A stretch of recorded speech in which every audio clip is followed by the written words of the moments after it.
Comment Klein et Vasconcelos faisaient-ils pour vivre? Où trouvaient-ils les fonds afin de poursuivre leur délirante expédition? D'après Tran, les deux hommes, dans les premiers temps, pouvaient encore profiter de la générosité des attachés de presse. Les sorties au resto, les cadeaux à gogo, les voyages organisés, pourquoi se gêner? Il leur arrivait également de se rendre chez Gibert le week-end, munis d'une valise pleine de livres et de CD neufs qu'ils écoulaient pour une grosse centaine d'euros, avant d'aller manger un Happy Meal au McDonald's de Cluny-la-Sorbonne. Pour le reste, produits cosmétiques, bougies parfumées, gadgets en tout genre qu'ils raflaient à la fin des conférences de presse, ils le revendaient à prix cassé sur eBay.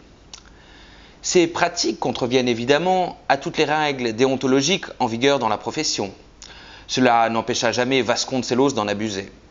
Lorsque le rédacteur en chef de l'Officiel Voyage, alerté par sa manie de piquer dans les avions les écouteurs, les mignonnettes d'alcool, les couvertures et les sacs de toilette des business class, le mit en garde à ce sujet, Vasconcelos lui signifia très gentiment qu'il s'en battait les couilles.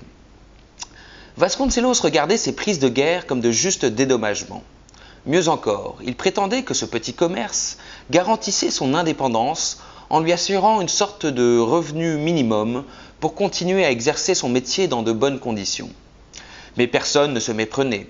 Vasconcelos se foutait éperdument de son métier, et le seul journaliste qui trouvait encore grâce à ses yeux était l'inimitable Jason Blair, dont le sédentarisme pathologique et les différentes addictions lui semblaient des atouts inestimables afin d'écrire des articles de qualité. Les principes qu'on lui avait inculqués au CFJ, comme la vérification des sources ou le respect de la personne, lui paraissaient des règles éminemment bourgeoises et rétrogrades, et il les récusait au motif qu'ils constituaient des limites graves à la liberté d'expression. Mais ce qu'il abhorrait par-dessus tout était le sacro-saint devoir d'objectivité. À ses yeux, le moyen le plus sûr de tronquer la vérité est d'assassiner d'ennui le lecteur en le forçant à ingurgiter une ribambelle de chiffres et de formules réchauffées qui rendaient le monde aussi plat et monotone qu'un indicateur de chemin de fer. Jean-Baptiste Tran a calculé qu'entre les différentes invitations, petit déjeuner professionnel, buffet présentation, cocktail dînatoire, voyage de presse ou encore déjeuner en tête-à-tête, un journaliste parisien pouvait vivre pendant 1 an sans avoir à débourser un seul centime pour sa nourriture. Nul doute que Klein et Vasconcelos soient parvenus à la même conclusion. Quant à leur garde-robe, c'est un fait. Ils ne portaient jamais rien qui ne leur fût offert. Pour preuve, la célèbre collection de t-shirts griffés qu'on retrouva dans la valise de Klein à Zanzibar et dont je cite ici quelques exemples au hasard en me fiant à l'inventaire dressé par les policiers zanzibarites.